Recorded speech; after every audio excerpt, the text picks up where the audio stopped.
All right, today our theme is about the self-fulfilling prophecies throughout major stories, major books, movies. There's always some sort of prophecy to move the story.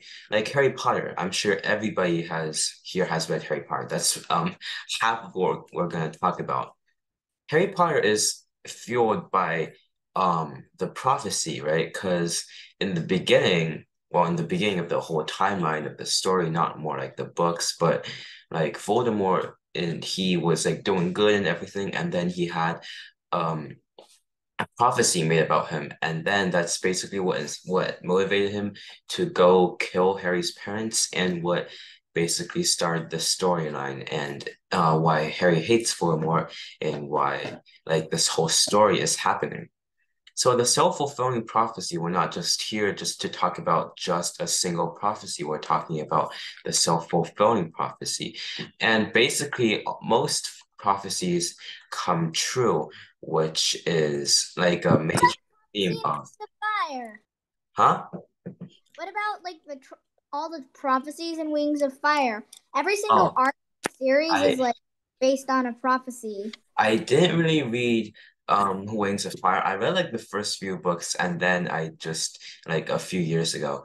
But did the prophecies come true in the Wings of Fire and in that book series? Um, yeah. Well, read Arc 2 and you'll learn why like Nightwings don't have powers. It's because like you're born under the full moon is like what controls your powers. But anyways, read the rest of the series. If you like the plot, then you best read season one. Right. What I mean, if you like the characters, then read I mean arc two. But if you prefer the character development, then you should read arc three. All right, so I'll go check that out. Maybe I'll include it in some other time, but like I only actually read like some of it, so I'm not really sure. But you see, you told me that the prophecy did come true, and I'm sure all the other characters had also heard about the prophecy, and they all had similar reactions, had like reactions to it. Like some people, when they hear a bad prophecy, they try to prevent it, but it's a prophecy, it's bound to come true. So what they do to prevent it actually helps the prophecy come true, which that's like the essence of a self-fulfilling prophecy. And like well, usually the good prophecies are just, they just know that good prophecies aren't very important, right? Because if you go and ask the prophet, "Oh, is my kingdom going to get destroyed by somebody in the future?" and the prophet says no, then it's not important to the story. The story needs like a bad prophecy, so there will actually be conflict. But whenever there's a bad prophecy, it always motivates the victim of the prophecy to do something about it, but it just doesn't work out because whatever they do actually helps the prophecy. All right, so let's look at yeah, basically what I explained was the concept of the self-fulfilling prophecy. The prophecy is made and there's everybody who heard it or knows about it have like a reaction to it, and that reaction sort of fuels what happens. Do you guys know what image this is? And well, I mean, you guys know it's from Harry Potter, but like, what is this ball thing he has in his hands? What is the crystal ball he has? Or what does it contain? Prophecy. Yeah, it's a prophecy. Which one though? It's from the fifth book. The fifth book was Order of Phoenix, right? When they're at the Department of Mysteries. Which prophecy did Harry see? There was like a label about it. Well, it was actually more detailed on the book because the book said there was like a label under it, and in the movie it probably only just showed a few glances at it. But the book says Sybil Trenholm Walney to Albus Percival Wulfric Brian Dumbledore about Harry Potter and wait no about the Dark Lord and question mark because I don't think Harry Potter was born at that time. So it's the divination teacher's first real prophecy because all the other stuff she does is probably just not very accurate. But when she goes into like a prophecy phase, she like blanks out and her voice goes all hoarse and weird. And then there's actually like a strange but a real prophecy. This prophecy that Harry is holding is made by Sybil Trelawney on her interview with Dumbledore to become a teacher. And he made that and it was supposed to only be Dumbledore who heard it, but Snape was eavesdropping and he reported this to the Dark Lord, Voldemort. And so, because of Snape and Voldemort's reaction, they knew that, the prophecy said about some kid that's gonna be born and it's gonna challenge Voldemort, be on equal power with him. And so they recognized this as a threat and tried to root out this threat because Voldemort has a lot to lose. So before the prophecy is made, we can see like we all well, basically the book tells us so much about how there was like and everybody that's like an adult in the Harry Potter series tells us about a whole lot about how Voldemort was so powerful before he failed to kill Harry Potter. How his Death Eaters were everywhere. You had to be very careful. It was like basically his reign of terror. He's very, very powerful. And then when the prophecy is made saying that there's somebody who could possibly topple his power, first of all, it's he doesn't believe it, disbelief. How can I be destroyed? How can I be defeated? And then he realizes that he has to go after this person in order to stop his demise. So that's why he went after Harry, who fit the requirements of the prophecy, killed his parents, but was unable to kill Harry. Therefore, he is even more scared of Harry because that's already like half the prophecy come true. He can't kill Harry while he's a baby, so he there goes and tries to kill Harry throughout his school years, and he always fails, making him realize that Harry is becoming more and more of a threat. All right. Now, this time we're going to format this a bit different because the whole prophecy thing, it goes throughout the entire story. It is made in the beginning and it sort of gets completed and fulfilled in the end. So we're not just going to talk about one story and then another. We're going to talk about all the phases at the same time. So now let's go. We're just going to hop from Harry Potter onto Greek mythology or Greek tragedy, actually.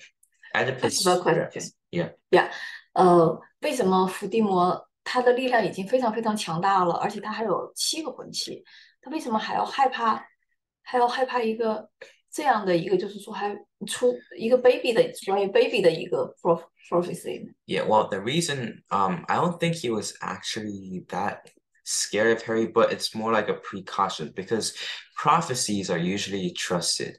And I guess he just wants it's a potential threat. Even though he's a baby, he's scared that he'll grow up to be a threat. Like if we say Dumbledore is very powerful, but when he was a baby, he couldn't do anything either. And nobody predicted that he would be this powerful. So he went after baby Harry is to try to kill him when he's at his weakest, so he doesn't ever grow up to be strong. To rule out his potential threats. Potential. He never actually had any confirmation that Harry was actually going to be strong. So maybe if he left Harry alone, maybe he would just grow up like some normal kid. He wouldn't have the determination to become stronger in order to defeat Voldemort. So maybe if Voldemort had ignored the prophecy, Harry would have just been some normal kid, and and maybe Voldemort's reign of terror would still be going on because Voldemort wouldn't be technically killed by Harry when he failed to kill Harry. So yeah, basically we could say he's scared, but maybe we could also call it taking a precaution. All right, now let's talk about a famous Greek tragedy, Oedipus Rex. Oedipus Rex is a story, it's highly centered on the self-fulfillment prophecy. So Oedipus is a baby, all right? That's the beginning of the story. His father, Laius, the king of Thebes, right? So before the prophecy is made, everybody who the prophecy is made to are in power, right? They have a lot to lose. That's why they want to prevent the prophecy because the prophecies say that they're losing something. And as the king of Thebes, he has a lot to lose his whole kingdom. So Laius, Oedipus's father, gets a prophecy saying that his son will kill him and marry the kid's mother. And of course, he is very scared by the prophecy. So when his son is born, he like we see this a lot, when the infant is born, he tells a servant to carry the infant into the wilderness and throw him off a mountain or like feed it to the wolves, right? That's very common. Like for example, like we can basically take this from anywhere. Like the story of Rome, how Romulus and Remus were cast out into the wild and nursed by wolves. And then they came back for revenge. Like that's also a self-fulfilled prophecy, right? They came back, and the reason they were failed to be killed, and they came back with vengeance. Also, okay, back to Oedipus. So Oedipus doesn't actually die because it's also a very common theme that the servant is actually very warm-hearted and doesn't actually kill him, just leaves him there. So he's discovered by a different city's family, and they adopt him. And while he's an infant, he doesn't know that they're actually his adopted parents. And when he grows up, he hears the news that there was once a prophecy made about there. What he hears a prophecy about him that he's gonna kill his father and marry his mother. And now he thinks his adopted parents are his real parents. So he runs away from home because he doesn't want to do that. But if he didn't, he would have been safe. If he hadn't heard the prophecy, he would have just been fine. That's why, once again, the prophecy pushes the him to fulfill the prophecy. Because if he's far away, the prophecy would have never been fulfilled. But when it reaches his years, he decides to leave. And coincidentally, he goes back to Thebes, where his home, his real parents are. And now he's all grown up. Nobody recognizes him. He doesn't recognize anybody either. And so, well, this is like a sort of intermission, but Thebes was actually sort of imprisoned by a sphinx on the outside who guards its borders. And the sphinx is a bad sphinx, and it's like alive. It's not like the one in Egypt. So the sphinx asks anybody passing into and out of Thebes a question, the riddle. And if they don't get it right, they get eaten. And so far, nobody has gotten it right.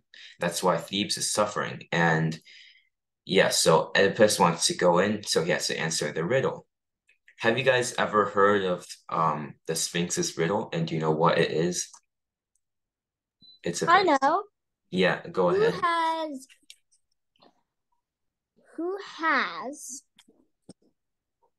4 legs in the morning, 2 legs at noon, and 3 legs in the evening? Yes, precisely. That's what the Does Sphinx anybody asks. know the answer?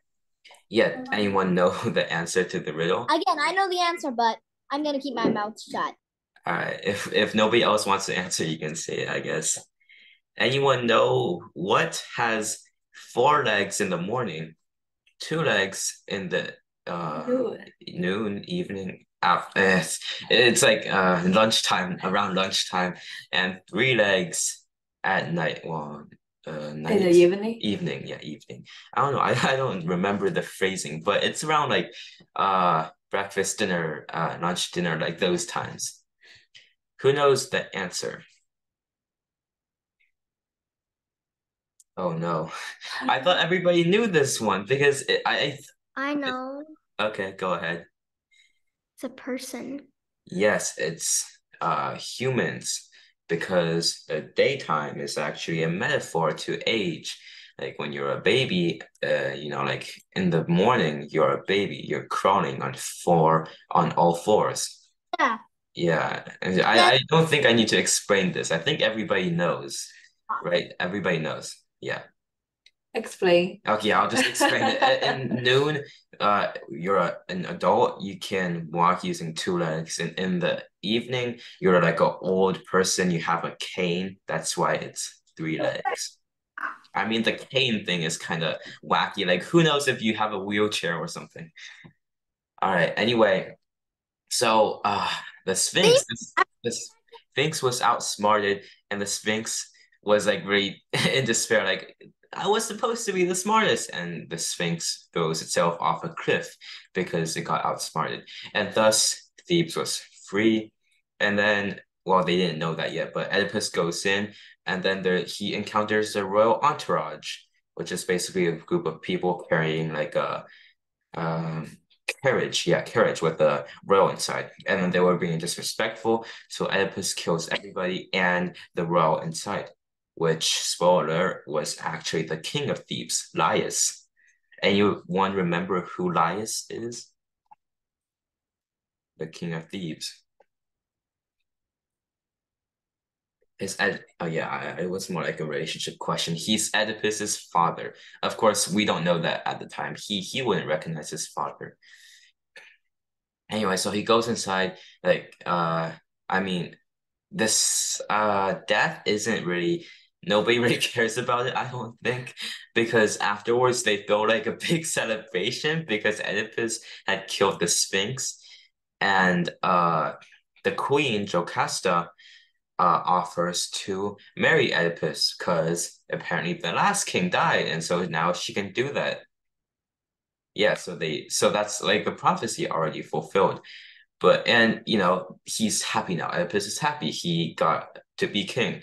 But he barely was king for a few days before a mysterious plague starts to go around this kingdom, which we will talk about later because now we just need to talk about the pre-prophecy, right? We're gonna go on to that later.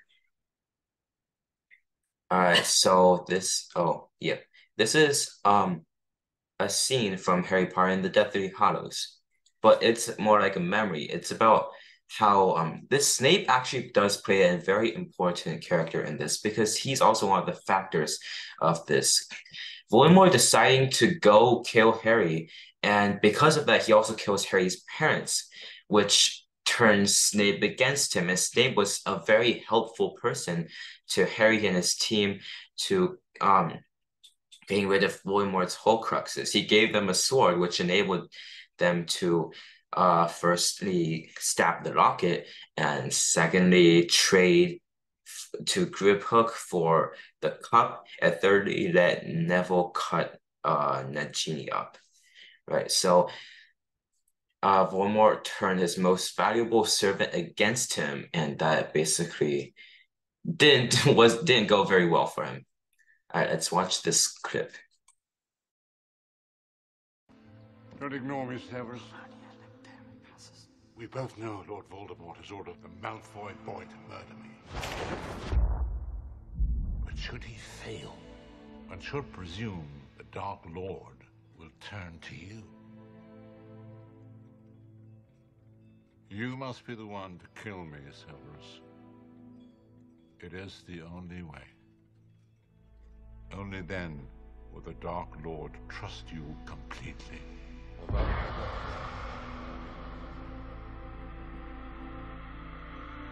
There will come a time when Harry Potter must be told something. But you must wait until Voldemort is at his most vulnerable. Must be told what? On the night Lord Voldemort went to Godric's Hollow to kill Harry, and Lily Potter cast herself between them, the curse rebounded. When that happened, a part of Voldemort's soul latched itself onto the only living thing it could find, Harry himself. Well, there's a reason Harry can speak with snakes. There's a reason he can look into Lord Voldemort's mind. A part of Voldemort lives inside him.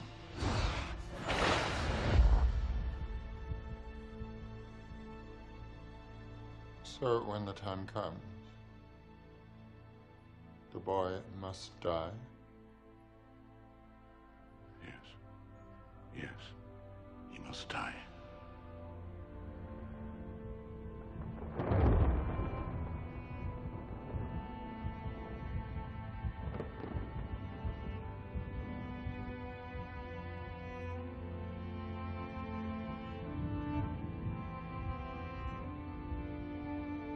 You've kept him alive so that he can die at the proper moment.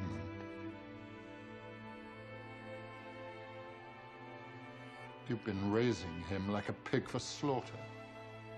Don't tell me now that you've grown to care for the boy.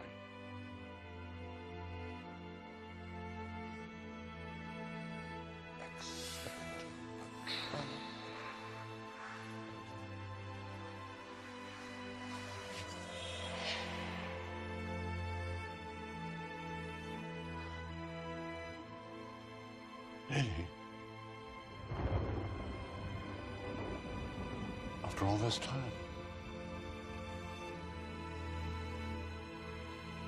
Always.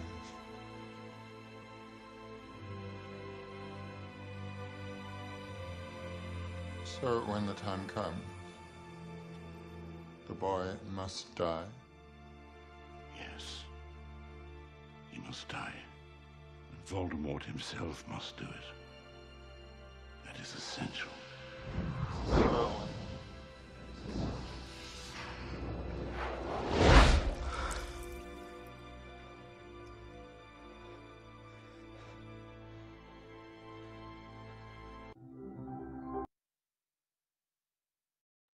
Right, okay. So that's Snape's involvement. As you could see, that was mostly a memory of Dumbledore and Snape talking, but there were like instances, like flashbacks of what Snape did. Like he sent the doe to help Harry and give them the sword of Gryffindor.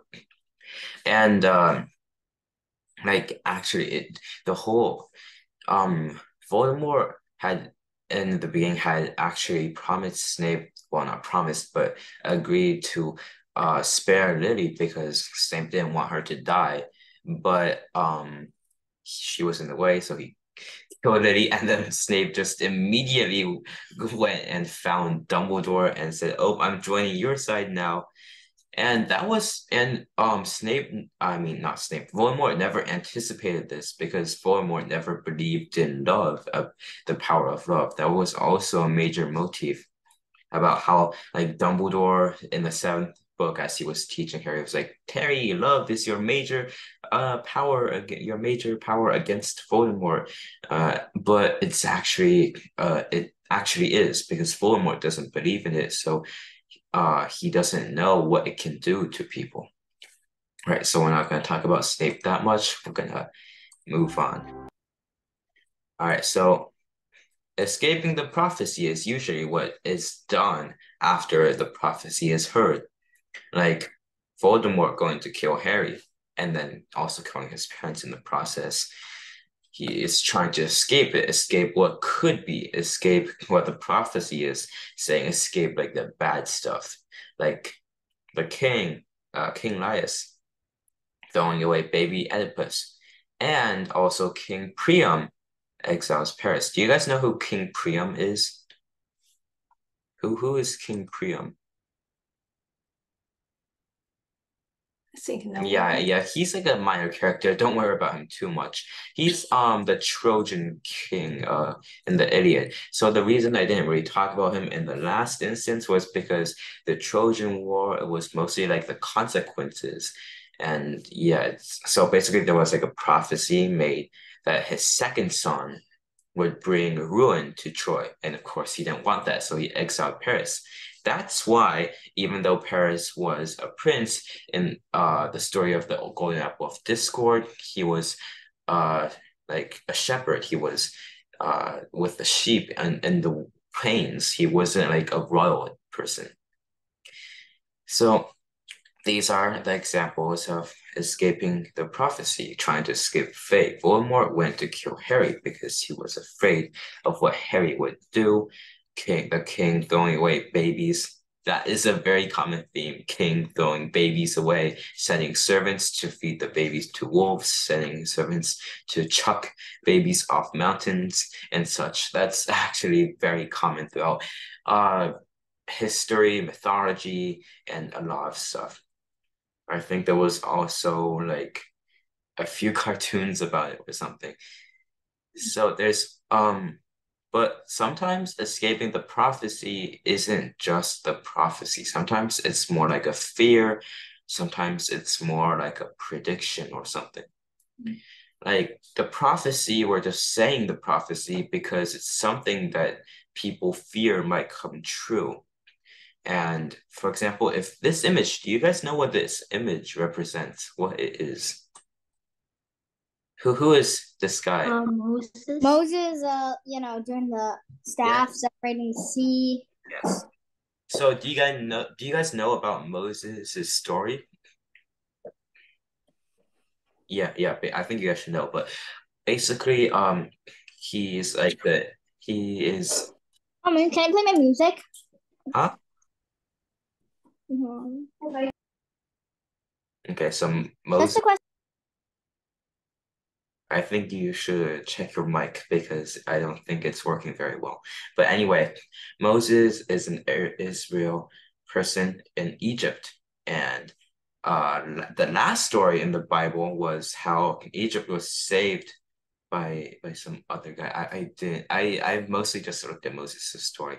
But basically the Israel people are in Egypt and the Egypt Pharaoh right now is scared that they're gonna overpopulate them and they're gonna take over Egypt. So that's sort of like a prediction. That's what he's scared of. So he wants to prevent that. So what he does is he wants to kill all the Israel babies to cut down their the next generation.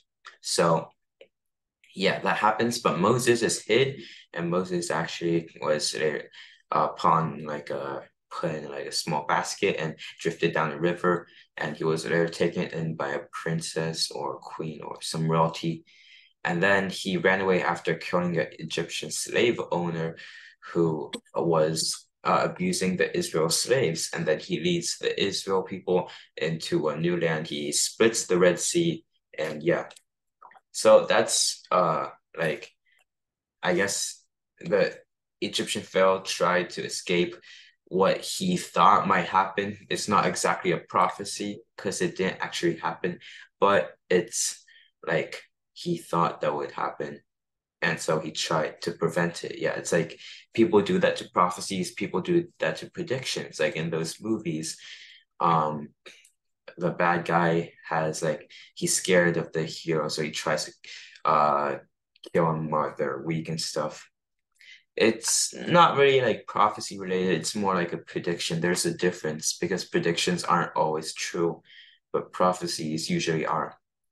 Escaping the prophecy sometimes works out, escaping sometimes works out, but in the self-fulfilling prophecy, it doesn't. They think it works out, and then in the end, it just comes back. It doesn't actually work out. Right. So, okay, Voldemort tries to kill Harry, which obviously does not work out. He knows that. He knows that it didn't work out because he was the one who got like killed, but he didn't actually die because his Horcruxes were still there. So he knew that he failed. So that's why he went back once he was more powerful to try to kill him again and again and again, trying to escape every time. But he always failed until the fourth book where he thought he actually got some power, got some leverage, and, took Harry's blood, gave him a new body. But once again, he failed to kill him again. In the fifth book, he lured Harry to the Ministry of Magic, stopped by Dumbledore. He failed again. And the sixth book, he didn't really intervene. I don't think it was mostly talking about backstories. But basically, what I'm trying to say is, he never really actually he was always trying to escape the prophecy from the beginning all the way to the end. And in the end, even though he thought he had killed Harry, he still failed yet again. So the whole lore about him is just him trying to kill Harry and always failing because he's just eternally scared of what this kid might do to him. Mm. I Oh, you can go on. Okay. The King Laius throwing away baby Oedipus. Of course, he thought that was done because the servant came back with no baby. And every other person in this same exact format, like they all send a servant to throw the baby off a cliff, and then the servant comes back empty-handed. So they just think it's done, right? And they don't actually know that they've failed until, the end. So that's a very different format than Voldemort's, but it's essentially the same sort of way. They just didn't know that actually they failed. King Priam, he didn't want to kill Paris. He's actually a much nicer king than the other ones.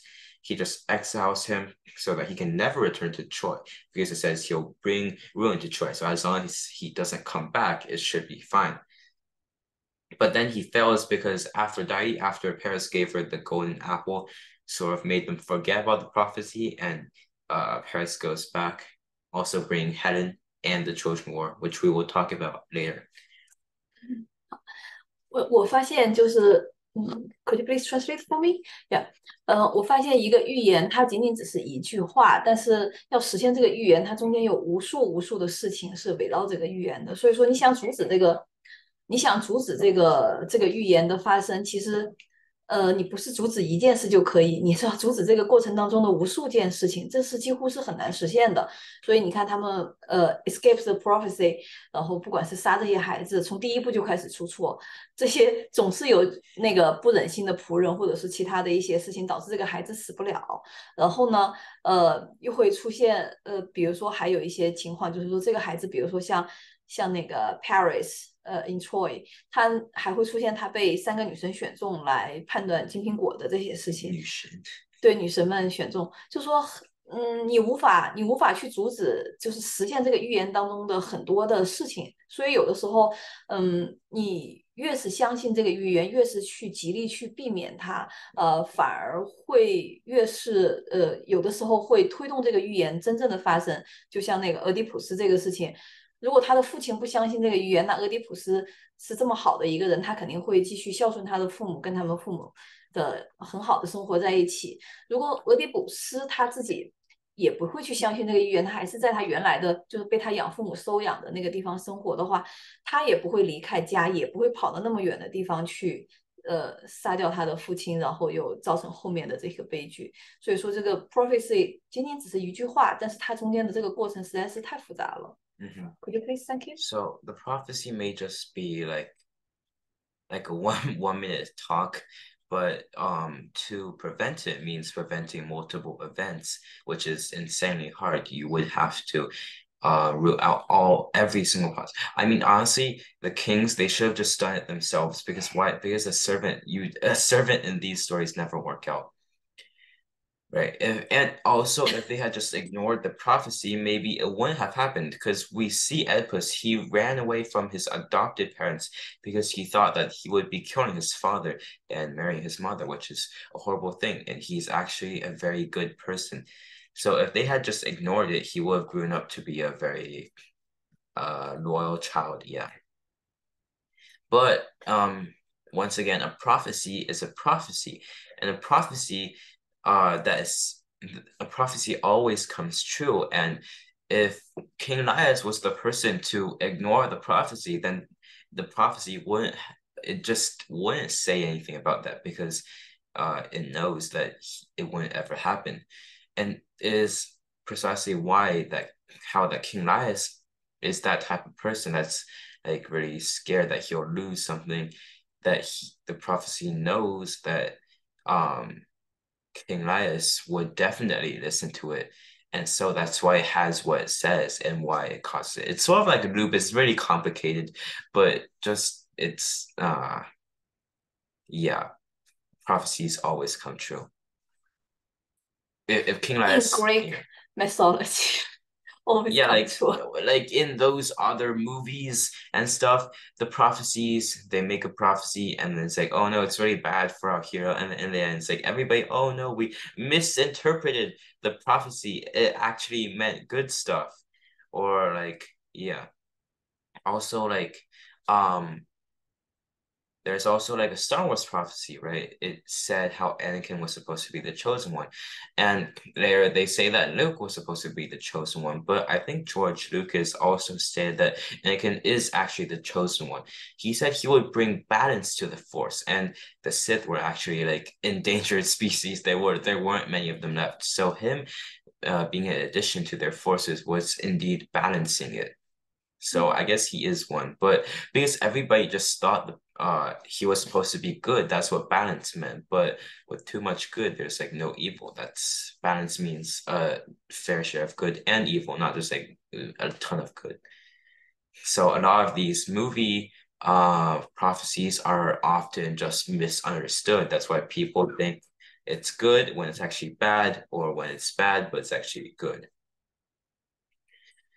All right. Also, yep, we're making a reference to another Mission Impossible reference. So there's this super AI in this movie.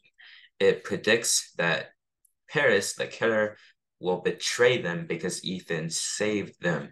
Of course, we won't go about this too much, but basically what sent Gabriel to kill Paris, because they knew that Paris would eventually go to Ethan's side.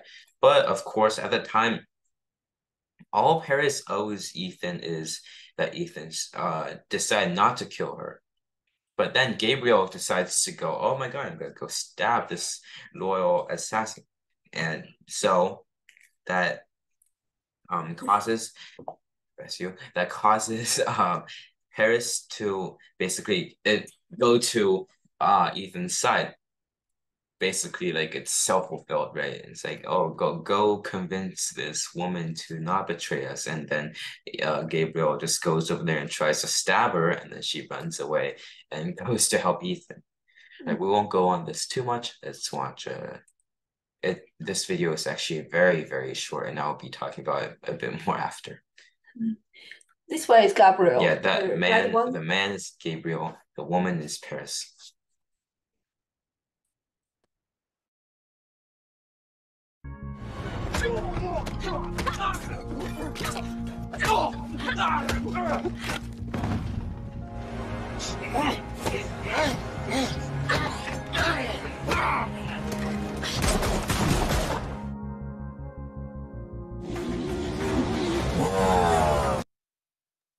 Oh my God, look, it's 21 seconds. All right, that's the end of our video. Okay, so that fight scene was in which Gabriel had tried to kill Paris because he knew that Paris was going to betray them. So this motorcycle scene of Tom Cruise is in which he goes and jumps onto a train. And in that train, I think we showed this before, but basically the train is falling off a cliff, and he like, and it's like the train is like sideways, they're falling, and then they're about to fall. Like, he's grabbing onto Grace, and they're grabbing onto like a pole, and they're about to fall. The pole's is about to break, and then Paris pulls them up into safety.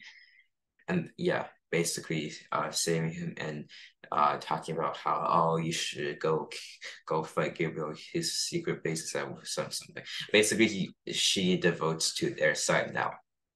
So yeah, she turns over to Ethan's side. Right. Mission Impossible isn't our main one of our main stories, so we're just gonna move on. All right, now it's the self-fulfillment stage. See, let's go on Harry Potter first. Harry lives and turns out to be Voldemort's greatest enemy, which I talked about, right? How he basically goes on all his years defying Voldemort, beating him up, every year. See, the first year of Voldemort, he tries to kill Harry while he knows nothing of magic. He goes into Quirrell's body and comes very close to killing Harry, but Harry just like does like a hand burned thing onto Voldemort's face, because Voldemort can't touch him at the time. So he manages to defeat him. So the second year, technically Voldemort didn't do anything because he was still in hiding. He doesn't have a body anymore. He once again defeats Tom Riddle. Second year technically doesn't do much, but third year Voldemort. Okay, third year he probably also gets some intel on him about from Pierre Pettigrew. I think he probably reported to him. Pierre found him after he ran away in the third year. And the fourth year is where like things actually get interesting. So Voldemort starts sabotaging him in the Tri-Wizard. Well, technically it's not Tri-Wizard since there are four of them. Very funny joke. But so basically he sends Mad-Eye Moody, well technically not Mad-Eye Moody, but his Death Eater to go and sabotage him, put his name in the Goblet of Fire, and give him all sorts of stuff to do. Especially in the maze, he go infiltrate. He sends his Death Eaters to infiltrate the maze and set them up with all sorts of traps, and making sure that Harry was the one who reached the cup, which was actually a portkey, to teleport him there for his resurrection, and then proceed to try to kill Harry. Harry then escapes, which that really makes Voldemort very frustrated because Voldemort finally got his body back, got Harry's blood, so he can touch Harry now without being burned and can finally kill Harry. But he doesn't. He misses his chance, and Voldemort realizes that this kid is too dangerous to be kept alive. So in the fifth year, he tries very hard. He actually puts so much effort into Harry. He sends him all sorts of dreams and hallucinations. Well, sometimes they're not actually hallucinations. Sometimes it's Harry seeing into his eyes. But he shows him the Department of Mysteries.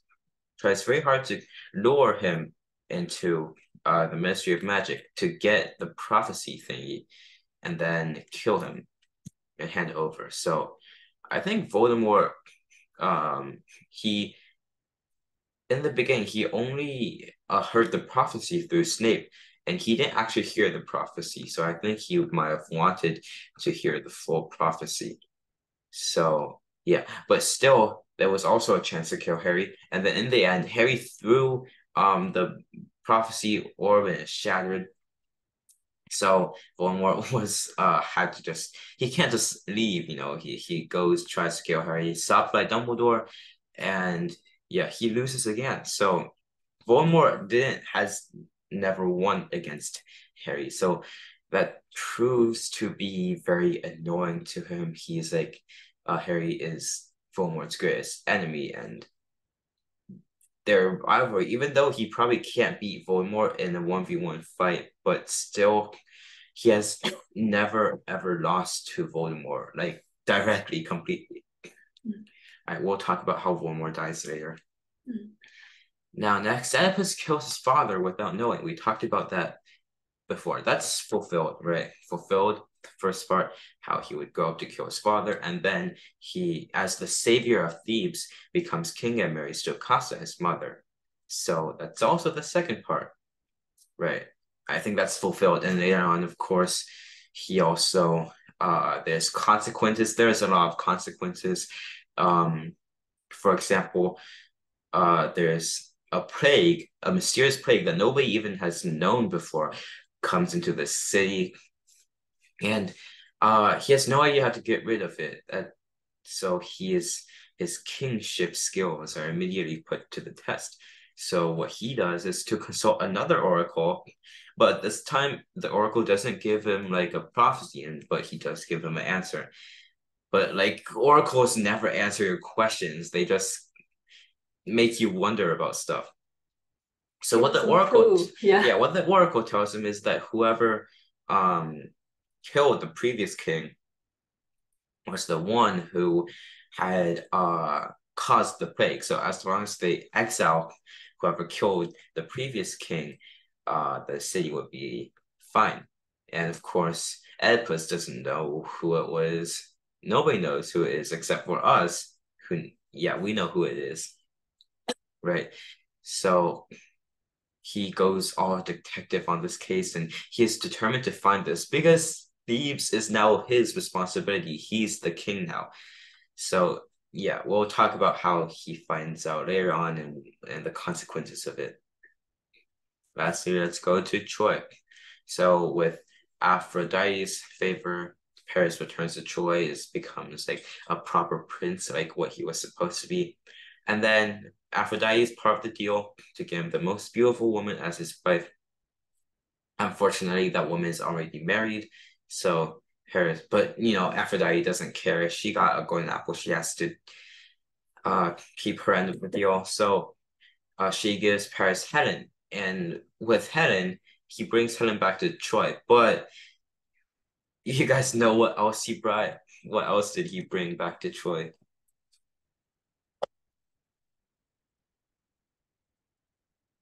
The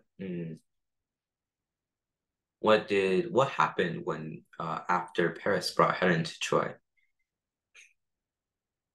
克洛伊战争， Yeah, let's see what was the war called again?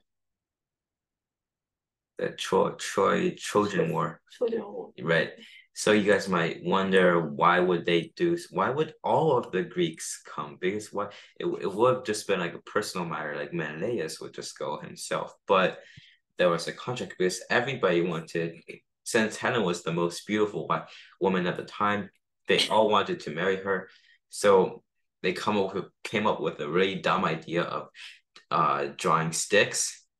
But they also signed a contract just in case like anybody wants to go to war with each other over that whoever was chosen, everybody else would protect their marriage. And so Menelaus drew the longest stick, the longest straw, whatever. And now they have a contract that they have to protect the marriage. And now since Paris had violated this, they had to go, well, either get Helen back or destroy Troy. Yep, and they chose the second one. Well, no, they actually chose both. They destroyed Troy and got Helen back. 我please translate for me yeah. 其实self 这个自我实现的预言还有一个特别，我刚刚想到还有一个特别特别典型的例子，就是在 pandemic 期间，就是可能是如果你们的妈妈爸爸在的话，你们可以问他们，就是有一段时间大家都说。疫情开始的时候，很多人都说啊，这个卫生纸肯定会断货，然后大家赶紧去抢，然后后来就有好多。其实因为我也是一个妈妈，然后我就会在想为什么会断货，但是也不知道为什么我周围的人都在抢，然后我也就跟着去抢了很多卫生纸，然后就家里头堆了非常非常多的卫生纸，然后过一段时间它果然就断货了。这其实不是因为预言它会断货它才会断货，而是因为我们听了预言之后，然后就都去抢卫生纸，然后才导致它断货的。这可能也算是一个预言的自我实现的一个过程吧。Right, so a modern day example, not in movies, but in our, well, not present time. Guys, can you imagine the pandemic was almost 4 years ago? But anyway, so during the pandemic, people all said, "Oh no, the toilet paper everywhere is gonna be like out of stock on toilet paper." And of course, at the time, it wasn't actually going to happen. But then everybody started buying toilet paper. So then that caused toilet paper to actually go out of stock. So which is another, well, it's not really a prophecy, it's more of a rumor, but still, that's also a self-fulfilling rumor. Right. 对，还有一个就是我以前经常会听说星座，然后星座里头就是在我以前不知道自己是什么星座的时候，我没有发现我自己的个性会去对号入座像什么星座，但是我自从知道自己是什么星座之后，我就会觉得我的个性好像有一部分像他，然后越到后来我就会觉得我自己会把自己的个性，然后就调试的越来越像我的星座，比如说星座说处女座很爱干净，然后很有条理。然后比如说金牛座很喜欢赚钱，然后还比如说就是狮子座，然后那个就是比较霸气什么的。可能你不知道的时候，你就是每个人的个性都是很多面的，其实他可能每个人都有很多很多面，就是但是你一旦你不知道的时候，你就是很多面都是你自己。但是自从你知道之后，哦，我的这部分很像他，你就会把这个部分就越来越放大，感觉这也是一种属于就是被自己去实现了自己这个本身这种星座的一个特点，感觉也有一点这个感觉，有没有？ Right, okay. So there's also like a zodiac sign stereotype, like evil. I think a lot of people ask, "Oh my God, what's your zodiac sign?" Like, but there's always like a stereotype about how different zodiac signs have different attributes and personalities. And I've always known my zodiac sign, but I never really cared about it until I searched it up, and I'm like, oh, wait, no, that little section is kind of like me.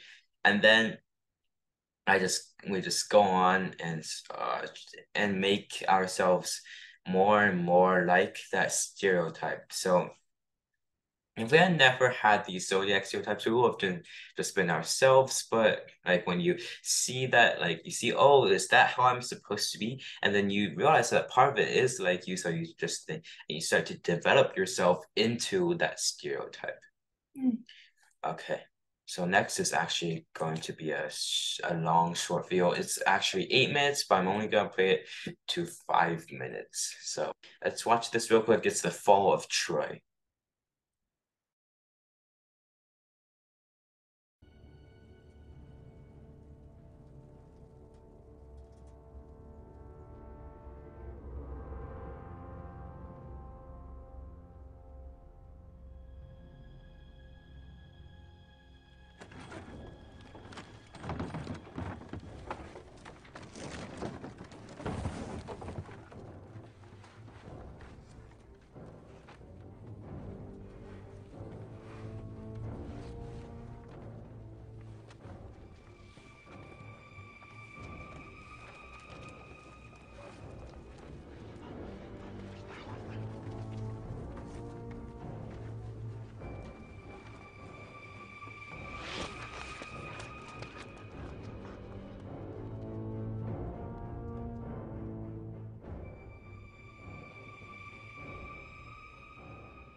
All right, so basically that's a kind of a long video. I'm not gonna show all of it because 8 minutes is a lot. We don't have that much time.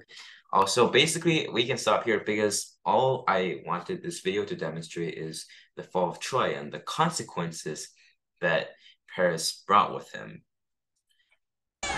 Right, downfall, basically the consequences of the attempts to escape the prophecy. Like if we scroll back to wait, no, here, escaping the prophecy. Right, that's happened. King Priam exiles Paris. Well, no, that's so basically, Paris eventually comes back because of his decisions, and Troy is destroyed. This image, if you can see here, there's also the horse over here, wooden horse, right? Okay, small detail. Right. Okay. So Harry ends up killing Voldemort because of his parents' death.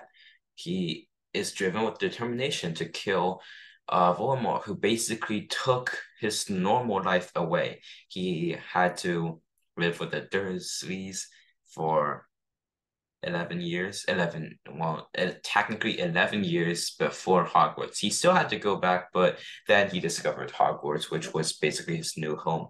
So basically, he kills Voldemort to avenge his family, his friends, everybody that he knew, like Lupin. Lupin died too, right? Lupin, Tonks, and Fred all died to kill Voldemort. And Voldemort only killed those people to try to kill Harry because he was afraid that Harry would kill him. That was his attempt to escape the prophecy. He killed them to tell Harry what he would keep doing if Harry didn't let him kill him. So that's also like his attempt on trying to escape, which he failed, and Harry kills Voldemort. Oedipus not only kills his father, but also himself after he finds out, right? So last time we left out on how the prophet told him that the plague was caused by whoever killed the old king, and he goes and consults a better oracle named Tiresias, who we also see in the Odyssey, except he was dead in the Odyssey, and Odysseus went to the underworld to seek him. But we're not going to talk about the Odyssey. Tiresias, who is a blind prophet, Oedipus asks him who killed the old king, and he said it was you. And he starts, and then this time, and in the play, a servant who is also the servant who was supposed to throw out Oedipus comes in and starts explaining all the story, like everything that we all know, like how he's actually their son, and he is like so overwhelmed with grief that he kills himself. He stabs out his eyes, and his mother also kills herself. Basically, a very sad ending, but it's a tragedy. So what can you expect, right? And we talked about Troy. Troy falls because of the war Paris brought, and also all the Greeks. After the Trojan War, basically they all go home, and well, no, not much of them actually make it home, but basically Troy was sacked. Everybody there was killed. They also stayed for some to kill some people in other cities, but basically Paris brought the Greeks here, who slaughtered everybody within the walls and everybody around them. Right. So that's basically the end of the cruel ending of these prophecies. The prophecy is finished. It's fulfilled. And these are like, well, for Harry, it was a good ending, but like for the Greek ones, these are bad endings for Troy and for like, because like in this world, we don't have like a definite good or bad. So, but a lot of people usually when they see like the movie or like when they see a motion book, a lot of people like to support Troy. I don't know why. It's a psychological thing, but like yeah, it's not a good ending still because so many people were killed. The whole city was burned down. Yeah, and also for the tragedy, it was a lot of gruesome things were done. Right, so it's a tragic ending to the prophecy. All right, lastly, let's watch a small video. This one, it's not a prophecy, but it's also a self-fulfillment. It's about Nick from Zootopia. When he was a child, he was bullied by the others, saying that he couldn't ever be something that he was meant to be, and so he just became what everybody thought he was.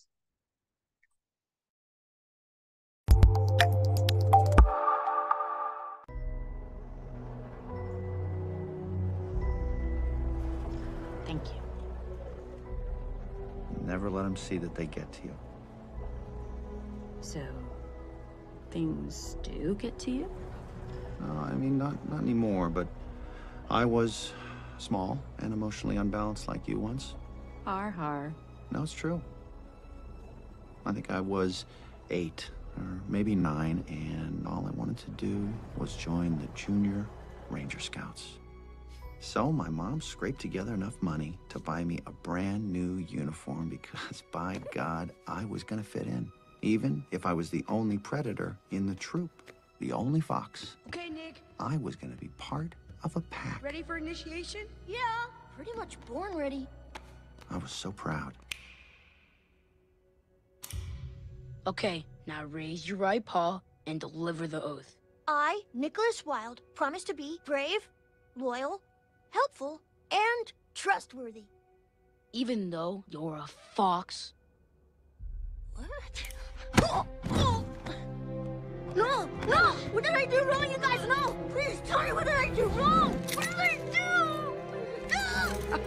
If you thought we would ever trust a fox without a muzzle, you're even dumber than you look. Is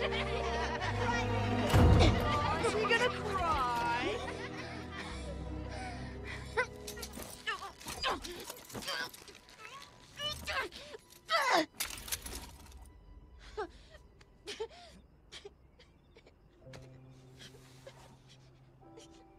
I learned 2 things that day.